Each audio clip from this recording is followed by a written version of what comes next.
kita perlu menghormati bendera merah putih? Ya jelas.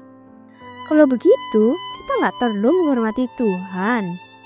Jenisnya beda, karena penghormatan kepada Allah itu harus ada relasi yang intim di dalamnya, melalui pengenalan di dalam Alkitab. Jadi, kita harus menghormati Bapa yang Maha Hadir, menghormati Yesus yang mencurahkan darah, dan menghormati Roh Kudus yang tinggal dalam diri kita. Lebih tepatnya, melanjutkan renungan kemarin tentang penderitaan Yesus yang dibawa ke hadapan Raja Herodes. Aku baca bahwa Herodes sangat girang karena ia sudah lama ingin melihat Yesus dan bertambah senang lagi karena melihat dia sebagai tawanan yang terbelenggu. Apa yang Herodes harapkan dari Yesus? Sekedar penasaran ingin tahu ataukah dia mengharapkan yang lain? Kita simak baik-baik penjelasan berikut ini. Halo anak-anak sekalian. Hari ini kita mendengarkan renungan firman Tuhan lagi ya. Yang terambil dari Lukas pasal 23 ayat 8-13. Mengenai masalah Herodes. Kita berdoa terlebih dahulu.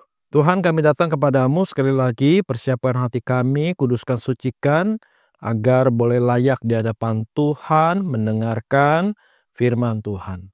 Amin. Nah, anak-anak, kita sudah mendengar bagaimana Pilatus menyidang Yesus. Tetapi Pilatus tidak menemukan kesalahan apapun dalam diri Tuhan Yesus, ya. Lalu kemudian Pilatus menyerahkan masalah Yesus kepada Raja Herodes, seorang raja yang berkuasa di Yudea, ya. Dan Herodes memang sangat tidak suka kepada Yesus. Herodes sangat tidak suka kepada nabi-nabi Allah, ya. Bahkan Nabi Yohanes Pembaptis, ya, yang membaptis banyak orang, itu pun sangat tidak disukai oleh Herodes.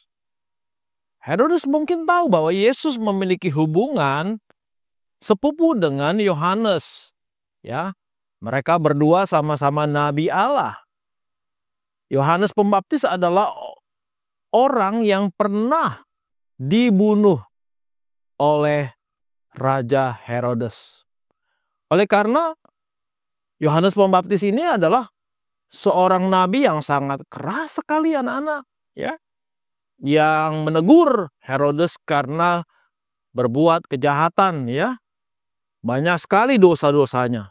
Dia sangat jahat, sangat kejam, sehingga ia memenggal kepala Yohanes Pembaptis oleh karena permintaan dari putrinya sendiri. Dan ia sempat mendengar pelayanan Yesus dan mengira bahwa Yesus ini adalah Yohanes yang bangkit kembali. Padahal Yohanes itu sudah pernah dibunuh oleh Herodes. Tetapi dia menjadi takut sekali sebetulnya kalau Yesus itu betul adalah Yohanes yang bangkit. Karena dia berbuat kesalahan yang besar terhadap Yohanes Pembaptis.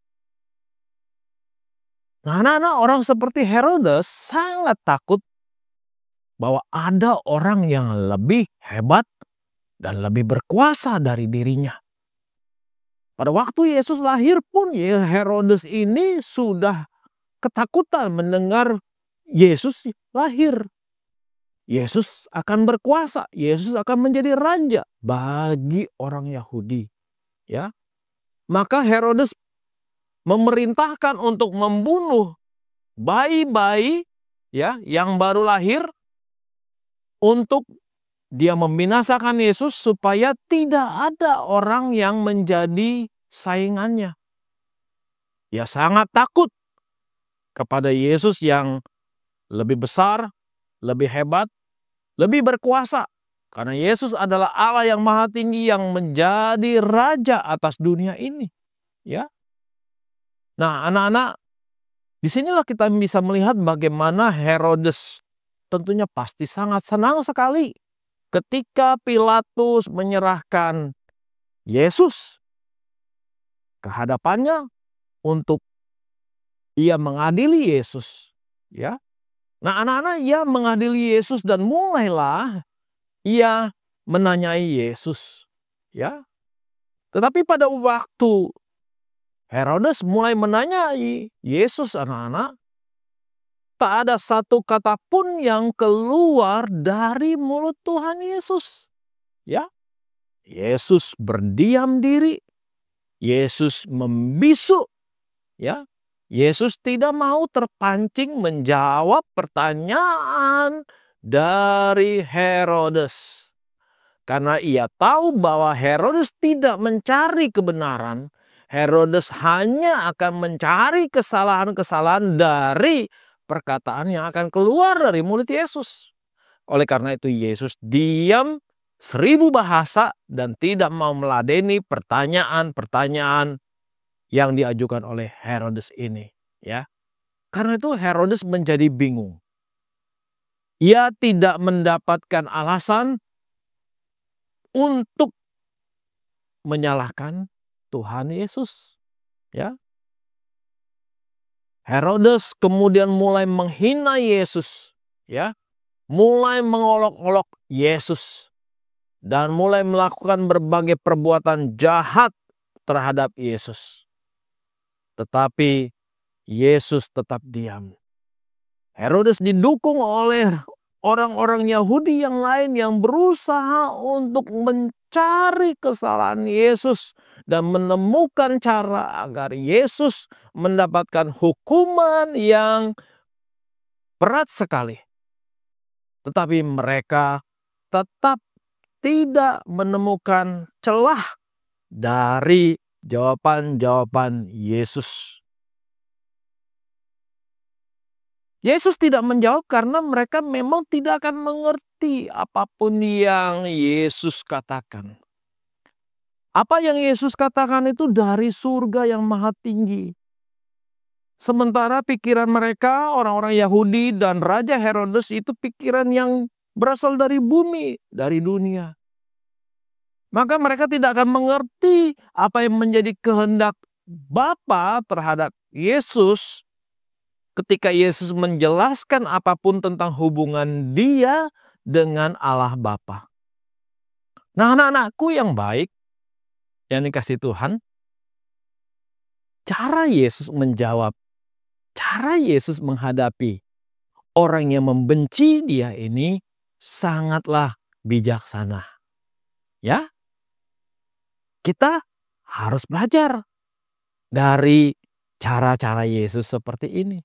Ya, ada pepatah yang mengatakan diam itu emas. Ya, memang seringkali kalau kita diam dan tidak menjawab masalah, maka kita tidak memperkeruh keadaan, bukan? Ya, apalagi kita hidup di dalam zaman sekarang media sosial, ya anak-anak ya. Kalian akan menemukan ya di media sosial, ya di TikTok, Instagram, atau media-media yang lain, bagaimana orang saling berdebat, ya, bertanya jawab, ya, gontok-gontokan, dan mereka masing-masing merasa paling benar sendiri. Yang satu mau dimengerti oleh yang lain juga mau dimengerti oleh yang satu. Semuanya mau menang sendiri. Tidak ada yang mau bersiap untuk mengalah. Tetapi apa yang diajarkan oleh Tuhan Yesus pada hari ini kepada kita tentang bagaimana menghadapi orang yang berniat jahat kepada kita, orang yang mencari kesalahan kita, cukup kita hanya berdiam diri saja. Saat-saat tertentu kita perlu memakai cara Tuhan Yesus, anak-anak. Berdiam diri. Yang kita lakukan ketika kita berdiam diri adalah kita berdoa kepada Tuhan, ya, meminta agar masalah ini boleh selesai dengan caranya Tuhan, bukan dengan caranya kita, ya. Berdiam diri berarti kita tidak membalas orang yang jahat kepada kita. Itu merupakan pemecahan masalah yang sangat baik anak-anak.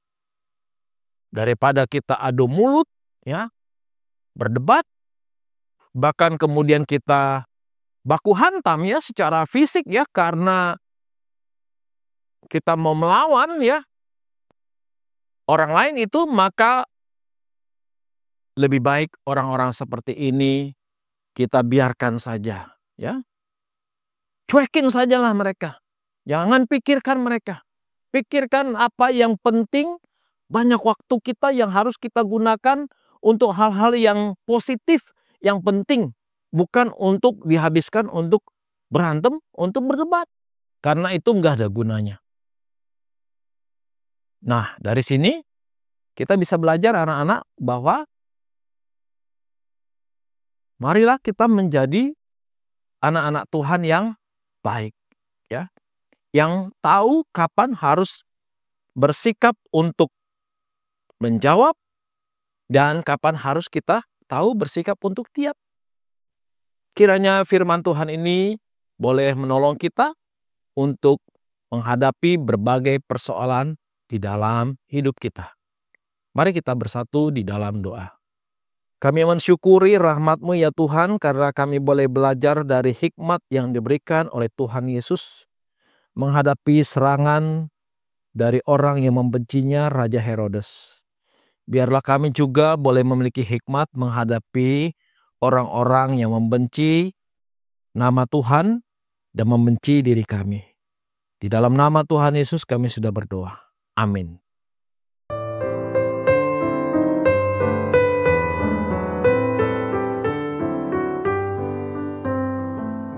Aku kagum terhadap ketenangan Yesus. Kalau Mama pasti ingin jawab semua pertanyaan Raja supaya dapat segera dibebaskan. Tapi ngomong-ngomong, kenapa Herodes mengajukan pertanyaan?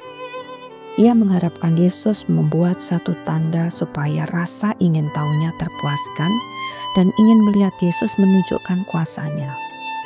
Kira-kira pertanyaan apa yang diajukan Herodes sih, Ma? Ya, pertanyaan yang bersifat rahasia atau hal-hal yang akan terjadi di masa mendatang atau mungkin mengenai penyembuhan penyakit.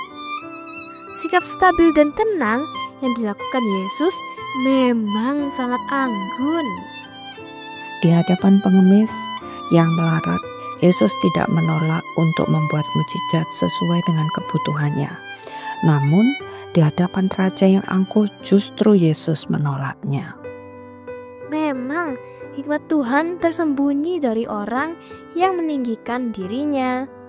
Aku mau merendahkan diri di hadapannya dan lanjutkan baca Lukas 23 ayat 13 sampai 25. Semangat dan sampai jumpa.